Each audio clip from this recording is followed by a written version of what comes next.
compañero presidente del Consejo Nacional del Partido,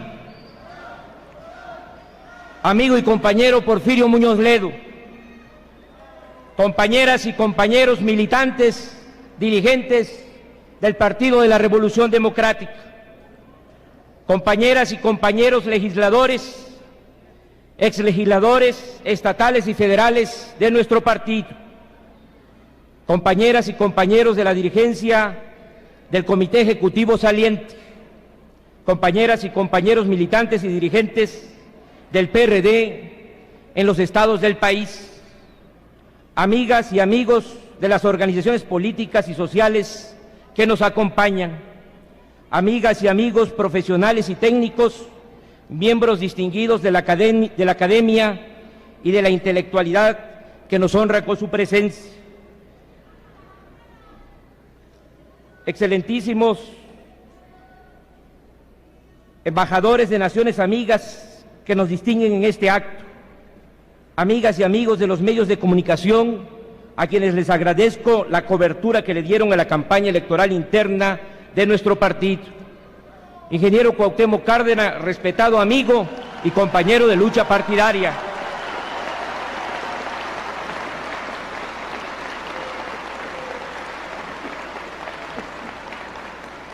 Sean mis primeras palabras para agradecer a los militantes de mi partido su generoso voto en favor de la planilla que tuve la oportunidad de encabezar. Sepan todos que sabré honrar la palabra empeñada, entregando lo mejor de mis esfuerzos a los anhelos del pueblo, porque soy un convencido que los sueños y aspiraciones de los mexicanos de hoy serán las leyes y las realidades del mañana.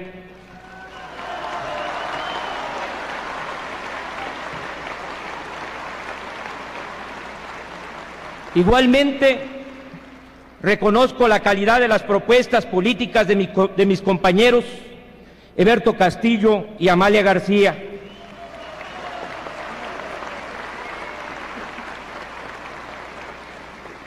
Quiero hacer un reconocimiento al compañero Porfirio Muñoz Ledo, quien supo dirigir el PRD en tiempos difíciles y conducir con gran sentido de institucionalidad el proceso que hoy culmina.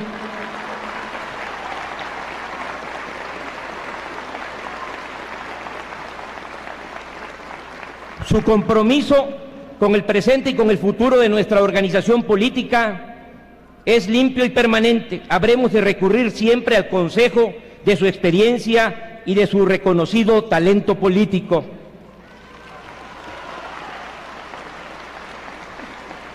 Quiero agradecer también al ingeniero Cuauhtémoc Cárdenas el apoyo que dio a mi candidatura.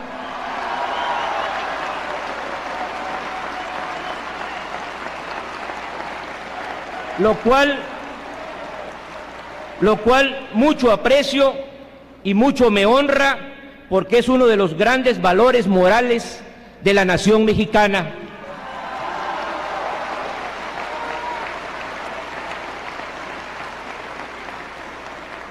He recorrido el país por sus 4 puntos cardinales.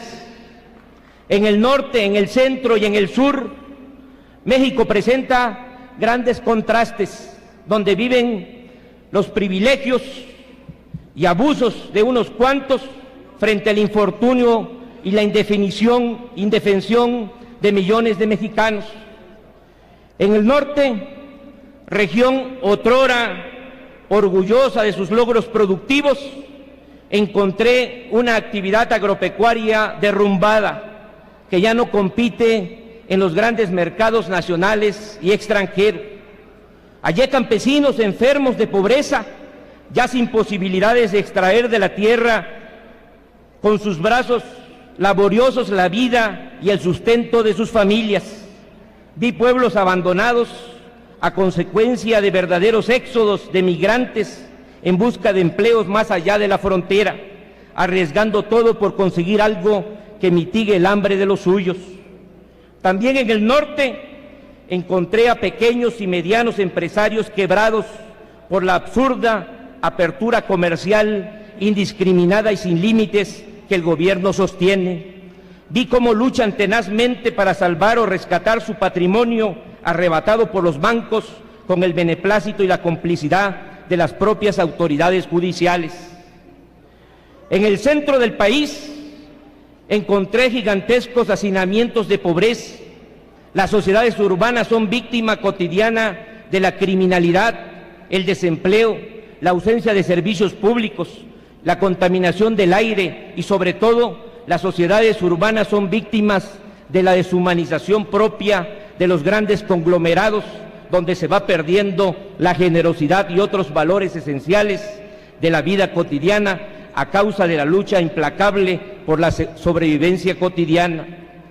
Hemos de resumir que los mexicanos más pobres están acorralados, porque si emigran a los grandes centros urbanos les va mal, pero si se quedan en el campo les va peor, aunque vayan hacia cualquier rumbo buscando un mejor destino, encontrarán siempre lo mismo: el desempleo, la frustración y la pobreza. En el sur de México encontré estados con enormes riquezas naturales, con cultivos rentables, con grandes recursos silvícolas, con yacimientos petroleros y volúmenes gigantescos de agua para producir energía y muchos beneficios más. Es quizá en el sur y el sureste del país donde se vive con toda intensidad la enorme paradoja de regiones ricas con pueblos pobres. En mi recorrido constaté que en el México del neoliberalismo, del libre mercado y de la globalización, todos los buenos y grandes negocios se realizan bajo el manto protector del poder político, ya que los funcionarios se han olvidado del pueblo y están entregados a la corrupción y el pillaje. En el país, los negocios son hoy cosa pública y la cosa pública es negocio. No hay línea divisoria. El poder económico y el poder político se alimentan y nutren mutuamente.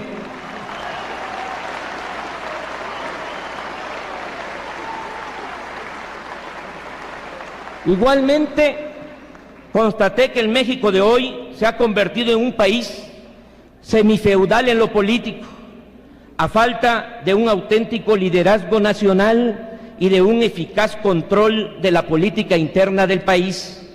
Los gobernadores, en complicidad con las oligarquías nativas, han instaurado verdaderos cacicazgos, auténticos señoríos. En sus feudos, los intereses suyos son los únicos que cuentan. Se reparten el presupuesto público y la riqueza social, violan los derechos humanos, manipulan la ley como les conviene, y si alguien se rebela, le espera el hostigamiento, la represión, la cárcel o la muerte, delitos que desde luego siempre quedan sin castigo. México, desafortunadamente, es el país de la impunidad. La ley está al servicio de una élite político-financiera que se ha adueñado del país. Esta élite puede robar el presupuesto público, puede pisotear los derechos de terceros, puede acusar y encarcelar únicamente con el testimonio de su palabra, puede matar y no hay ley ni juez que la condene. Las cárceles están llenas de personas humildes, quienes no tienen con qué comprar su inocencia. Las prisiones mexicanas no son para los saqueadores del erario. En México nunca ha ido a la cárcel un gobernador. Sigue vigente la regla no escrita de que los delitos graves cometidos por políticos se castigan a lo sumo con la suspensión del cargo, pero nunca con la cárcel. Nunca han sido castigados los autores materiales e intelectuales de los asesinatos de nuestros compañeros perredistas y de luchadores sociales de Michoacán, Guerrero, Veracruz, Hidalgo, Chiapas, Oaxaca y otros estados.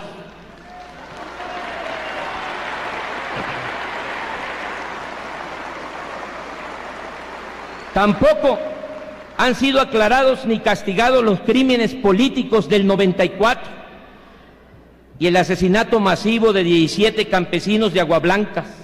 Vivimos en un régimen de absoluta impunidad, donde los poderosos de la política y las finanzas tienen patente de corso para delinquir, seguros que no recibirán ni siquiera una reprimenda pública. Pero así, compañeras y compañeros, así como encontré al país devastado por la crisis, por un gobierno y una política totalmente divorciados de las aspiraciones de la sociedad, también constaté que el sufrimiento no ha doblegado el honor, el orgullo y la gallardía del pueblo de México.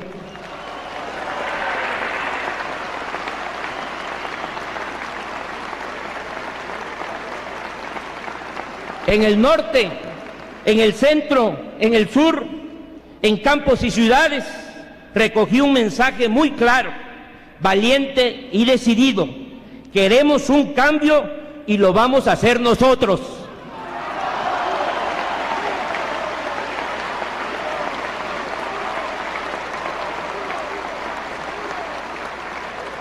La gente con la que dialogué tiene la moral muy alta a pesar del infortunio. El sistema no ha cambiado, pero el pueblo sí. La necesidad, la urgencia del cambio está en la conciencia de todos, y cuando el cambio se vuelve conciencia, su fuerza alcanza posibilidades formidables que nadie puede detener. La mayoría de los mexicanos está dispuesta a organizarse y a luchar por transformar su destino personal y su horizonte colectivo.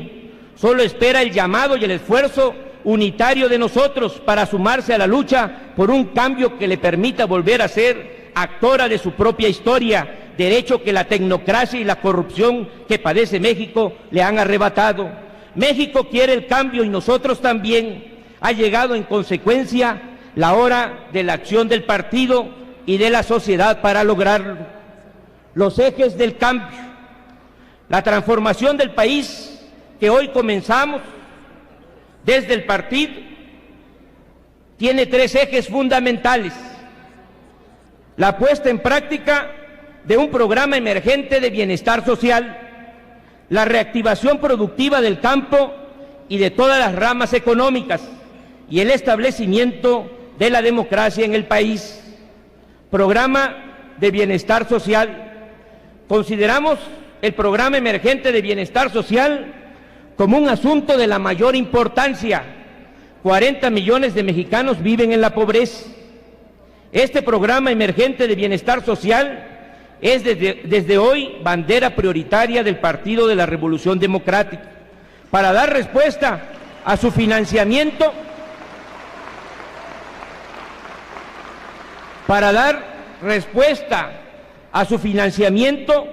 vamos a promover que se liberen recursos fiscales, renegociando la deuda externa, consiguiendo mayores plazos de pagos e intereses más bajos.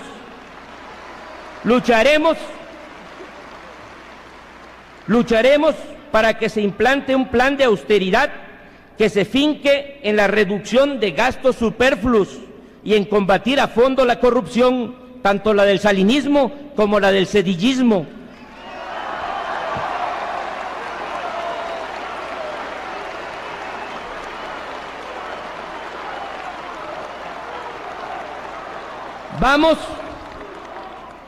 Vamos a exigir que los recursos del ramo 26 del antiguo Pronasol y los recursos del ramo 23 de erogaciones adicionales, herencia funesta del alemanismo que alcanza más de 30,000 millones al año, con su inaceptable partida secreta presidencial, se pongan a disposición de este programa emergente de bienestar social.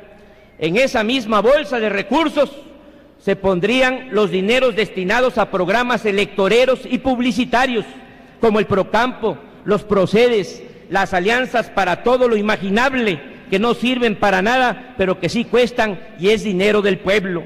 Ya basta de seguir exonerando,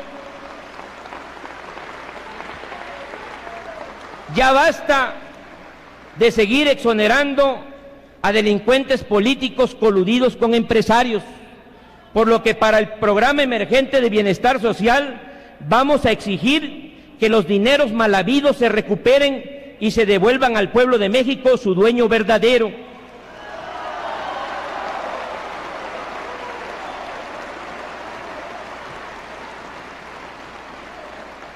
Con todos esos recursos aglutinados, utilizándose con sentido claro de justicia y desarrollo económico, sin corrupción ni contratismo, mediante el uso intensivo de mano de obra, promoveremos la construcción masiva de obras y servicios públicos en campos y ciudades, tanto para el bienestar social como para fines productivos. Se trata de poner a trabajar cuanto antes a los desempleados que viven en la pobreza y la desesperación en los principales centros de población del país. Este programa de creación inmediata de empleos se vinculará fundamentalmente a la industria de la construcción. La idea es abrir 10,000 frentes de trabajo, allí donde es más sentido el problema del desempleo. En cada uno de estos centros de trabajo, frentes de trabajo, se introducirá agua potable, drenaje, se pavimentarán caminos y se construirán viviendas, no solo porque hagan falta estas obras y estos servicios, sino porque también de esta manera se pondrían a trabajar de inmediato alrededor de 1 millón de mexicanos. Es decir, este programa tiene un triple propósito: dar ocupación a la mano de obra, reactivar la economía y el comercio del país y dotar de obras y servicios públicos a los poblados y colonias de México. Bajo el principio del efecto multiplicador, este programa permitirá satisfacer las necesidades de obras y servicios públicos indispensables en comunidades y colonias, generaría trabajo e ingresos familiares y permitiría circular el dinero para reactivar el comercio y otras actividades productivas en las regiones hoy paralizadas económicamente por la crisis. Plan emergente de bienestar social con generación intensiva de empleos, tal es la prioridad de acción del PRD a partir de este instante. Vamos a consensar el programa con la sociedad. Una vez diseñado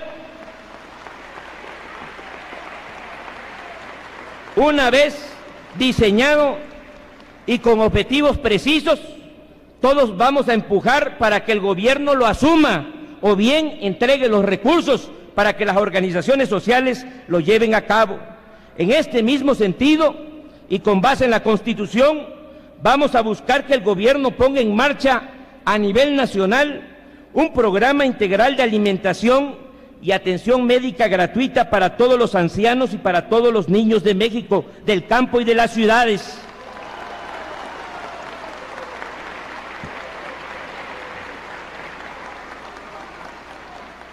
Si la crisis golpea a la mayoría del pueblo, sus estragos se resienten más en la nutrición y la salud de niños y ancianos.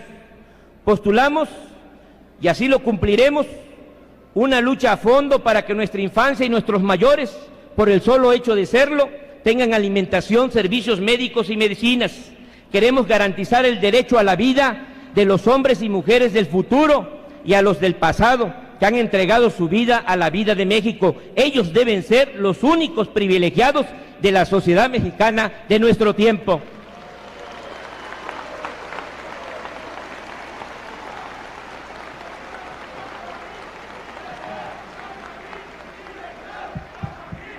La reactivación productiva del campo. En cuanto al eje de la reactivación económica, nuestra prioridad es el rescate productivo y social del campo. Los campesinos del país así lo expresan en todas partes.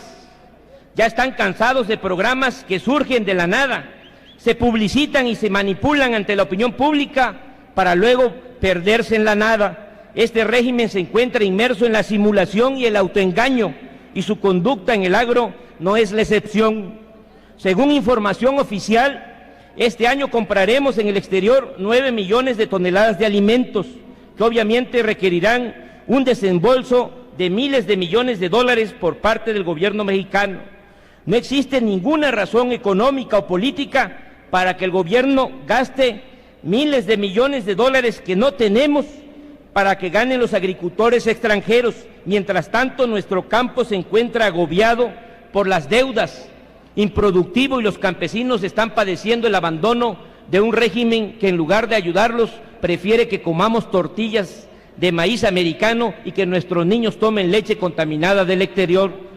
Consecuentemente, la segunda prioridad en nuestra acción es lograr que los recursos desviados hacia la gigantesca importación de alimentos se destinen a la reconstrucción económica y social del campo. Exigiremos que en el presupuesto de egresos de la Federación para el siguiente ciclo agrícola, esos dineros se destinen a las regiones productivas del país, y veremos que el presupuesto de egresos para el año entrante, el dinero de las importaciones deberá destinarse al campo y a los campesinos mexicanos. Establecimiento de la democracia. Los mexicanos de hoy estamos convencidos de que es necesario establecer un verdadero sistema democrático. Por primera vez desde 1910, pobres y ricos, hombres del campo y de las ciudades, pobladores del norte y del centro y del sur del país, en suma todos los mexicanos, queremos un cambio democrático, auténtico, que permita darle una nueva viabilidad a la nación.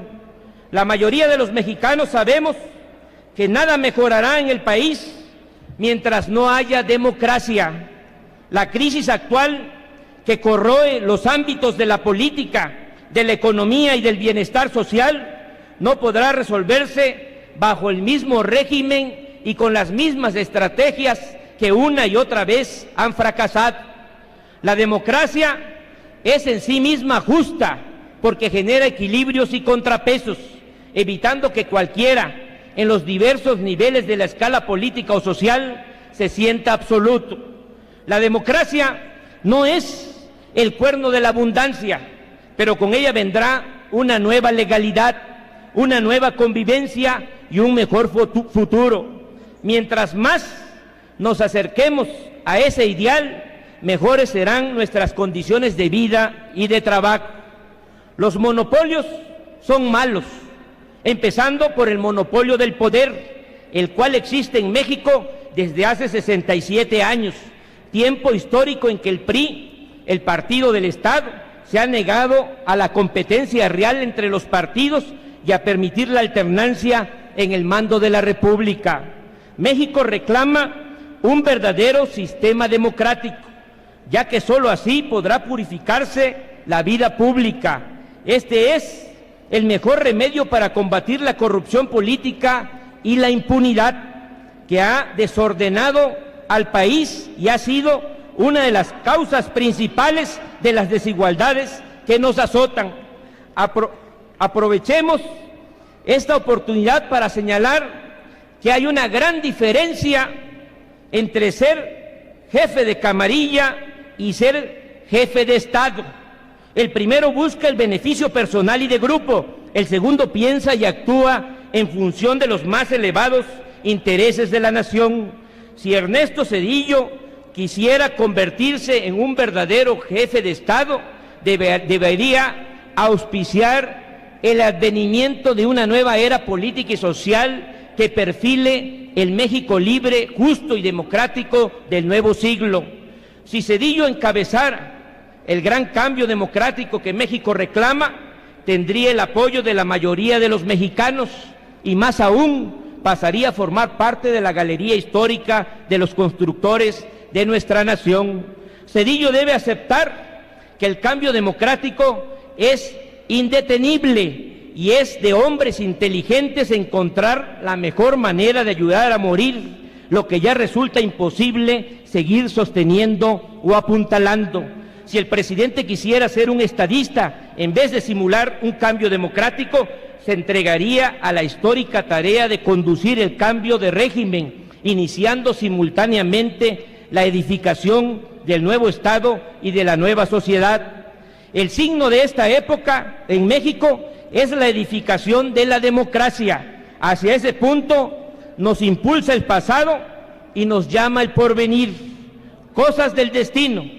Pero Zedillo está en el mismo dilema que otros hombres de nuestra historia, que vivieron en tiempos similares y que no supieron vislumbrar y menos resolver el momento histórico que les tocó vivir.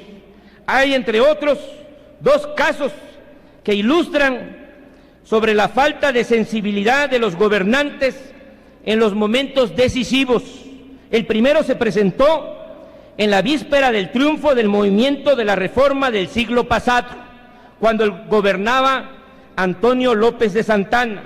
En ese tiempo, 1853, Santana tuvo la posibilidad de optar entre dos proyectos de gobierno, uno de Lucas Alamán, de corte conservador, el otro de Miguel Lerdo de Tejada, de inclinación reformadora.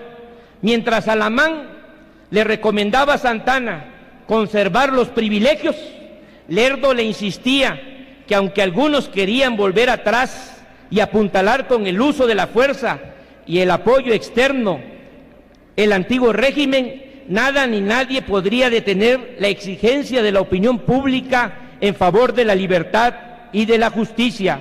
Por lo tanto, le proponía a Santana dar el último jalón y consumar la reforma.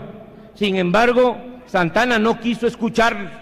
Sus afanes dictatoriales y su conservadurismo político le impidieron percibir los cambios que se estaban gestando en la sociedad. Santana fracasó y triunfó la causa de la reforma, pero todavía se escucha y se repiten sus palabras: hay que esperar, no es este el momento, hay que esperar. El otro caso es el de Porfirio Díaz. En 1908, con 78 años de edad y 32 en el poder, Díaz le confiesa al periodista Clerman que cualquiera que sean las opiniones de mis amigos y partidarios, me retiraré del poder al terminar el actual periodo de gobierno. La nación, decía, se ha desarrollado y llama a la libertad, pero el general Díaz no cumplió con su palabra y con ello atizó la revolución. Tiene la palabra el presidente Zedillo.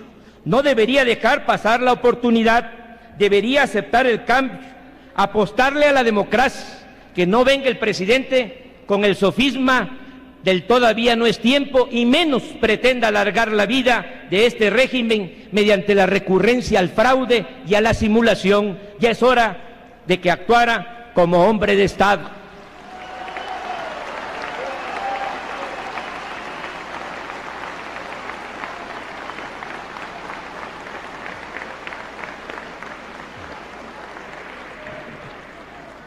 Reforma electoral no equivale a transición democrática. Mientras haya una supuesta democracia con un partido de Estado que a su vez hace elecciones de Estado, la democracia seguirá siendo una aspiración. Respetamos los compromisos de la dirigencia nacional saliente en el proceso de reforma electoral en cuanto a las reformas constitucionales se refiere. Sin embargo, vamos a revisar lo relacionado con el aterrizaje de las mismas en las legislaciones secundarias.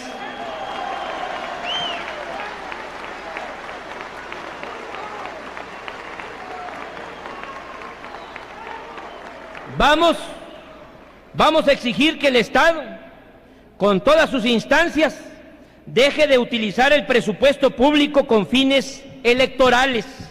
El Código Electoral necesita establecer que los presupuestos en años de elección, intermedias o sexenales, deberán ejercerse mediante calendarios mensuales definidos desde la misma aprobación en la Cámara. Y vamos también a exigir que se eliminen los gastos discrecionales, incluyendo las partidas secretas que realiza el presidente de la República. Resulta necesario establecer un mecanismo de supervisión legislativa que dé seguimiento a este propósito fundamental y que en caso de ser burlado se apliquen las sanciones respectivas. Esta exigencia necesita ser recogida por las legislaciones electorales de todos los estados y del Distrito Federal. Esto evitará que los gobiernos de la Federación, estados y municipios suelten el gasto público en los meses y semanas previas al día de la elección constitucional. De igual manera, necesitamos regular los programas electoreros como Procampo, Kilo a Kilo, Mano a Mano, becas en solidaridad, alianzas para el campo, alianzas para la vivienda y todas las promociones amañadas para soltarle dinero a la gente humilde, traficando con su pobreza y obligándola a votar por el partido oficial. Estas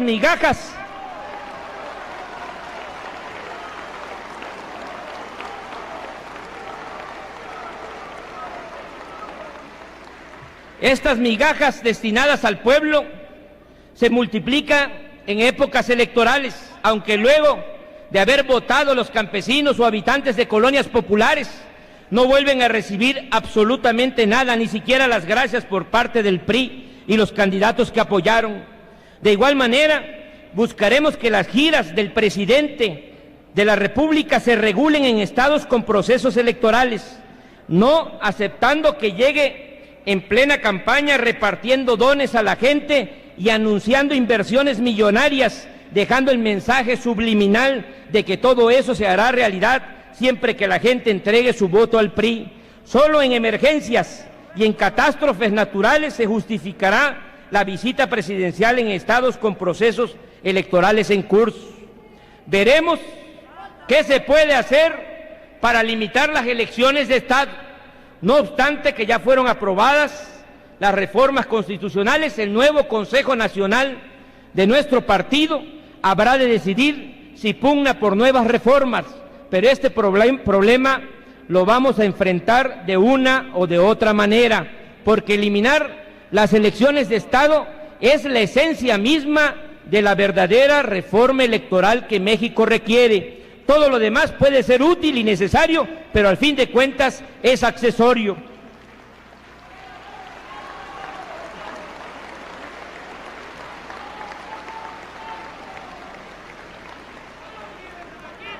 Compañeras y compañeros perredistas, estimados invitados, reiteramos con la misma energía y convicción que lucharemos con denuedo para cristalizar los compromisos de campaña. Buscaremos que se castigue el atraco electoral, el derroche y la impunidad de Roberto Madrazo, gobernador espurio y sin autoridad política y moral.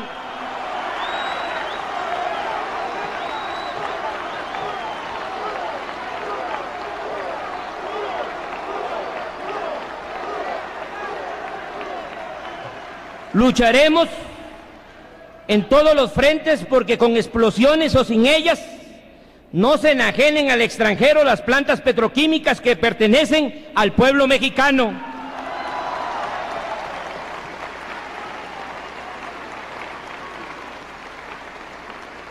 Impulsaremos la creación de un Fondo Nacional de Apoyo a Deudores de la Banca, buscando coincidencias con las inteligentes iniciativas barzonistas, a manera de fusionarlas en una sola propuesta y entonces sí, todos juntos empujar en el mismo sentido para salvar el patrimonio de millones de mexicanos.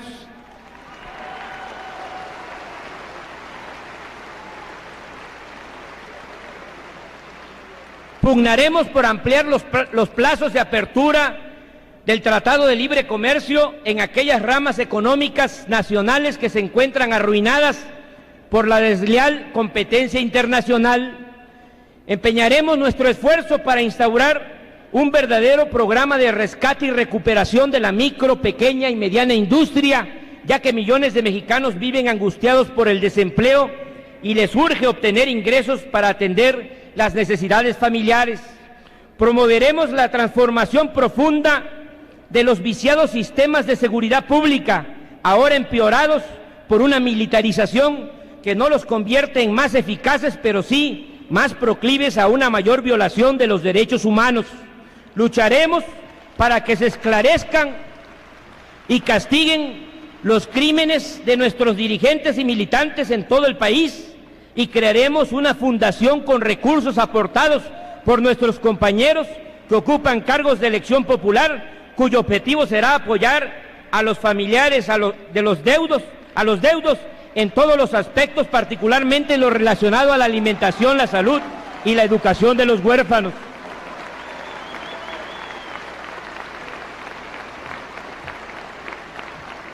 Opondremos un valladar a la violencia de autoridades y caciques regionales, desatada contra hombres y mujeres que protestan contra la injusticia y reclaman mayor democracia y bienestar para los suyos y sus comunidades. Instalaremos oficinas PRDistas en las principales ciudades fronterizas de nuestro país, con el objeto de apoyar a los migrantes que padecen el acoso de las policías norteamericanas y la extorsión de individuos sin escrúpulos y de las autoridades de nuestro propio país. Empeñaremos nuestros mejores esfuerzos para que el Ejército Zapatista de Liberación Nacional se incorpore a la lucha política por los cauces de la legalidad.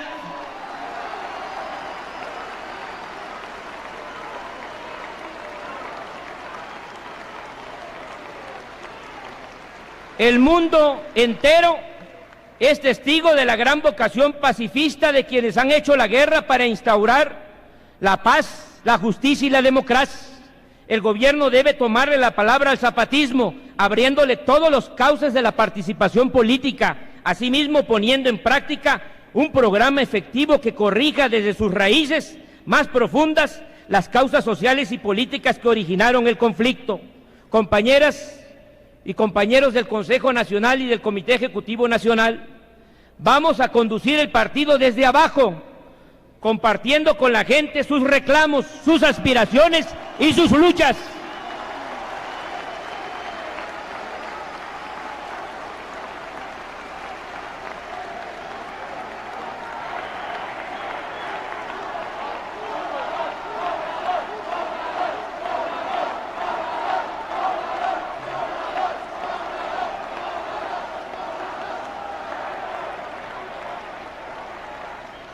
Es allí precisamente donde vamos a estar físicamente, tanto dirigentes del Comité Ejecutivo Nacional como los miembros del Consejo Nacional. Todos a partir de hoy deben prepararse a viajar por los caminos de la patria para trabajar con militantes, con líderes sociales, con dirigentes de base, en suma, con hombres y mujeres que quieren construir un nuevo país y lo quieren hacer a través del Partido de la Revolución Democrática. A partir de hoy empezaremos a cumplir el ofrecimiento de organizar y estructurar el PRD en todo el territorio nacional, constituyendo los comités de base en pueblos y colonias, reorganizando los que estén dispersos y fortaleciendo los existentes. De la misma manera, los comités municipales y estatales serán fortalecidos. Vamos a hacer un partido nacional porque no aceptamos cotos electorales escriturados ni al partido oficial ni a otros de la oposición. Vamos a trabajar fuerte donde tenemos presencia, pero más recio allí donde no la tenemos. Lograremos una vigorosa presencia nacional con el trabajo de militantes y dirigentes. Los dirigentes del PRD vamos a remontar disidencias y este acto es parte de ello. Vamos a remontar desencuentros y confrontaciones. Democracia interna sin orden es anarquía, y anarquía que se desborda es disolución. Por ello, la unidad y la cohesión del partido está por encima de todo y por encima de todos. Los dirigentes no podemos llamar a otras organizaciones políticas y sociales a la unidad si somos incapaces de lograrla en el seno de nuestro partido.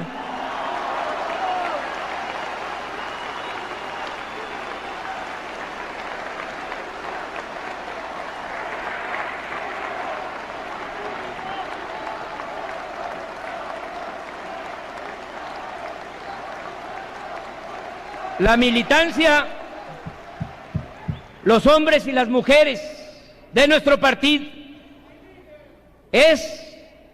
la militancia perredista es de una lealtad inquebrantable. Están en nuestras filas por convencimiento, por alcanzar la justicia y la democracia, sin pedir nada a cambio.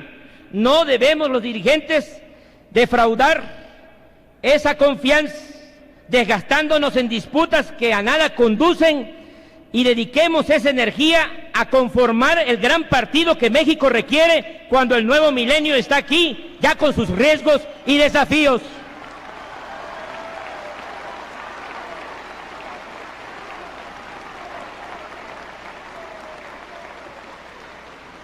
La búsqueda de la congruencia política e ideológica es otra de las tareas que vamos a cumplir con toda energía. Todos somos el partido, pero el partido no es de nosotros, sino del pueblo de México. Tomaremos colegiadamente decisiones. Y asumiremos posiciones políticas ante los grandes problemas nacionales. Pero una vez adoptada una decisión o posición, vamos a sostenerla todos ante los medios de comunicación, en las cámaras legislativas, locales y federales, así como en todos los foros y en todos los debates. La congruencia es virtud básica en la política y motivo para que todos empujemos hacia el mismo lado y así obtengamos grandes victorias sociales y grandes victorias electorales. Reconoceremos a plenitud la autonomía de la Comisión de Garantías y Vigilancia de nuestro partido. Queremos que actúen como la Suprema Corte de Justicia, pero de la época de Juárez, para que puedan resolver con acierto y sancionar con justicia. Todo ello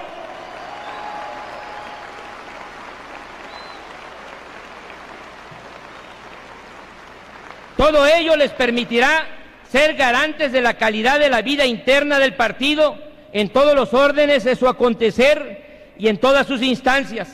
Si bien nuestro partido se ha significado por conducir sus acciones conforme a una gran integridad política, vamos a fortalecer esta línea de conducta mediante la aplicación de un ideario de moral política que exija a militantes, dirigentes y funcionarios emanados del PRD la observancia de conductas ejemplares hacia adentro y hacia afuera de nuestra organización.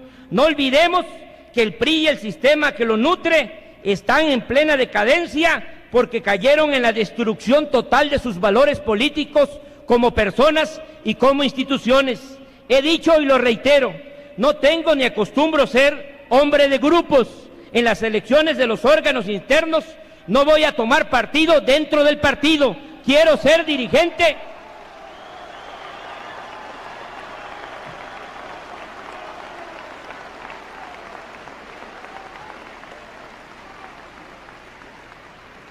Quiero ser dirigente con la autoridad moral que otorga la ausencia de compromisos personales o de grupo.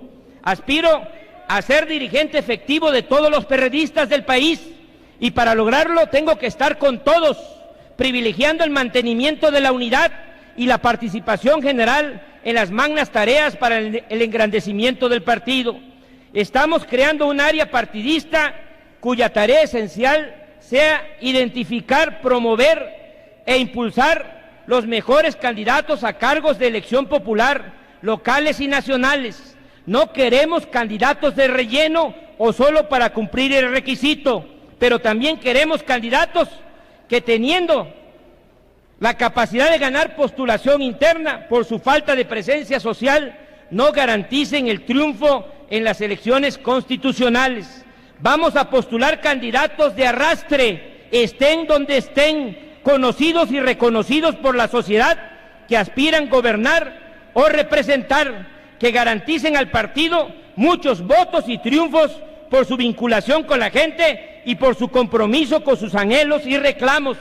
Para ello, hemos de valernos de un efectivo sistema de selección interna y externa, donde cuente una limpia trayectoria, una fama pública impecable, ideales de servicio público y disposición de sumarse a nuestros anhelos políticos y democráticos. Por ello, si queremos ganarnos la confianza y el apoyo del pueblo de México, tenemos que ser una sólida plataforma de integridad política en medio de un país que se debate entre la corrupción, la impunidad y el cinismo.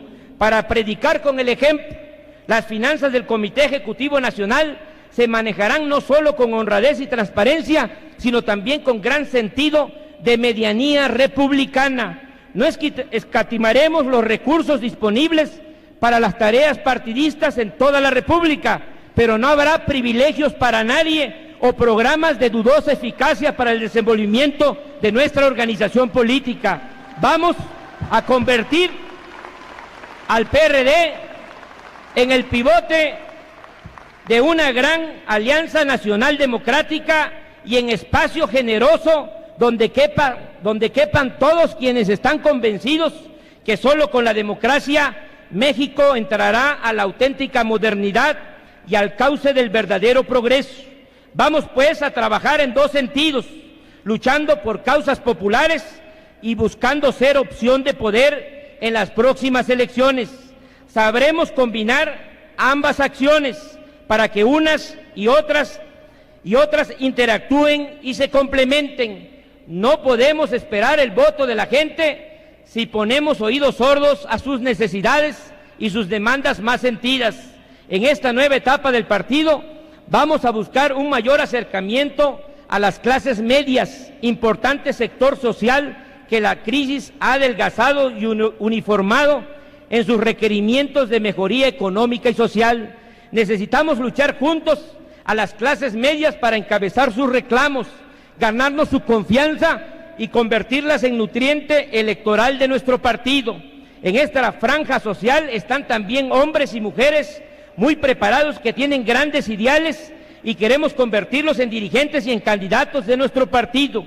No olvidemos que históricamente las clases medias fueron la bujía de cambios políticos y sociales, por lo cual el trabajo con ellas tendrá gran importancia a partir de este momento en nuestro programa de acción. El Partido de la Revolución Democrática necesita también asegurar su futuro, motivando la participación vibrante y alegre de los jóvenes de todos los confines de la patria. Queremos un partido inundado por la frescura y los limpios ideales de las nuevas generaciones. Hemos de trabajar con las organizaciones estudiantiles y juveniles del país, porque ellos son fuerza numérica, vitalidad física y limpieza moral. Igualmente, las mujeres quieren y merecen más participación en la vida productiva y en la vida política del país. Hoy más que nunca México requiere de su talento, de su trabajo y de su papel unificador de la familia. Por culpa de la crisis, la familia tiende a disgregarse porque las carencias económicas se han vuelto ahora motivo de los conflictos conyugales. Vamos en consecuencia a crear una coordinadora nacional de la juventud y otra coordinadora nacional de la mujer para que el PRD se convierta en vanguardia de la lucha de jóvenes y mujeres por abrirse oportunidades de ascenso personal y ser agentes fundamentales del cambio que buscamos en el rumbo de la nación. Compañeras y compañeros, ya voy a terminar.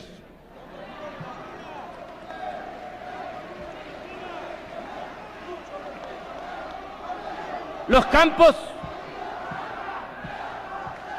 campos históricos de la lucha por el presente y el futuro de México están definidos. De aquel lado hay un gobierno y dos partidos que postulan el neoliberalismo, el imperio de la economía de mercado sin freno y la globalización económica. De este lado, en el PRD, hay un auténtico partido opositor, nacionalista, popular, que no populista, que se opone tanto a los excesos estatistas como a la renuncia de las responsabilidades sociales del Estado, que rechaza la crueldad de las fuerzas libres del mercado, y un partido que no pretende cerrar la economía, pero tampoco abrirla irresponsablemente, que aspira a una mayor autonomía de la sociedad civil, a una modernidad forjada desde abajo y para todos, a una iniciativa privada con cultura productiva, con responsabilidad cívica y con dimensión social, un partido que reafirma los derechos sociales, que lucha por el hombre, pero también por la colectividad, que quiere la democracia por la vía de los votos y no de las componendas, que busca hacer poder para servir al pueblo y a la república y no a grupos de intereses, ya sean criollos o del extranjero.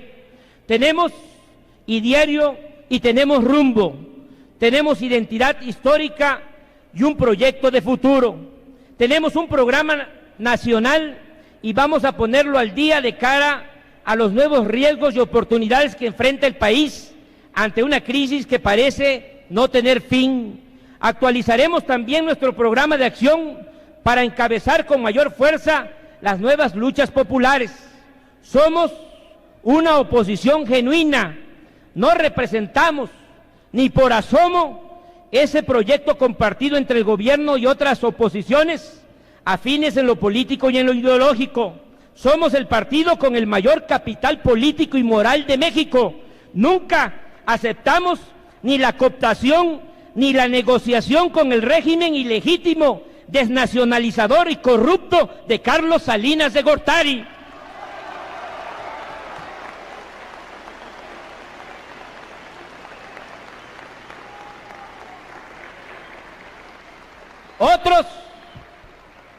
Otros se entregaron alegremente a negociar la burlada voluntad popular y fueron generosamente premiados por el usurpador. Ciertamente, el salinismo rabioso, con todo el aparato del Estado accionado contra nosotros, logró desacreditarnos y debilitarnos. Sin embargo, la militancia sigue siendo leal al PRD y seguimos teniendo lo fundamental: somos un partido con autoridad moral. El genio del pueblo de México no se equivoca. Hoy, con la frente en alto, sin tener nada de qué avergonzarnos, hemos de volver a pedirle su voto al pueblo en las urnas electorales, porque ahora tiene la certidumbre que nuestro partido no les ofrecerá bienestar en las campañas electorales para que ya como gobierno les aplique las más despiadadas políticas económicas y sociales. Reafirmo una vez más mi compromiso con el establecimiento de la democracia en México por la vía pacífica y a través de los caminos de la ley. Implantar la verdadera democracia es la tarea magna y superior del Partido de la Revolución Democrática. Buscamos convertir el partido en causa institucional para que la inconformidad social no se desborde y busque una salida mediante la lucha pacífica y electoral. Es por ello que los movimientos y las movilizaciones tienen que encontrar la vía electoral, que no se desgarre luego las vestiduras cuando aparecen grupos armados que buscan solucionar con la violencia sus problemas. En Guerrero habrá elecciones en octubre. Ojalá y los hombres del gobierno actúen con responsabilidad y sean capaces de interpretar lo que significa para la estabilidad política del país las contiendas en Guerrero. Lo hemos dicho y lo repetimos, estamos por el diálogo con el gobierno en todas sus instancias y niveles, pero queremos diálogo que rinda frutos y con respaldo popular, no diálogo que inmoviliza para ganar tiempo y desactivar reclamos, pero sin resolverlos. Vamos a cambiar el destino de México. Tenemos las mejores ideas, tenemos hombres y mujeres extraordinarios, así como una inquebrantable voluntad de lucha.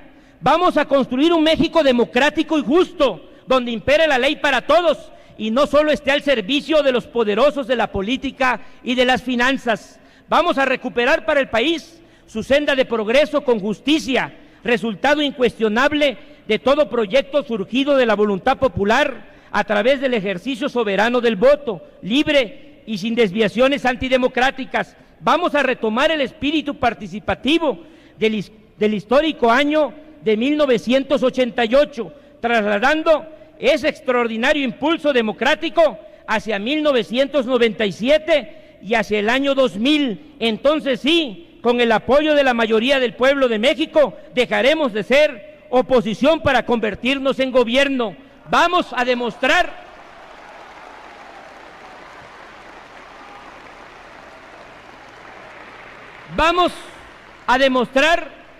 que ningún destino le está negado a un país que como México siempre ha salido victorioso ante la adversidad en su historia. Vamos a trabajar inspirados en los sentimientos de la nación de Morelos, quien luchó tenazmente por la igualdad y por moderar la indigencia y la opulencia. Vamos a trabajar inspirados en la vocación republicana de Juárez y de los hombres de la Reforma, inspirados en los ideales de justicia de Villa y de Emiliano Zapata, inspirados en el ideario democrático de Madero, y vamos a trabajar inspirados en el ejemplo nacionalista, popular y reivindicador del general Lázaro Cárdenas del Río. Vamos pues, vamos.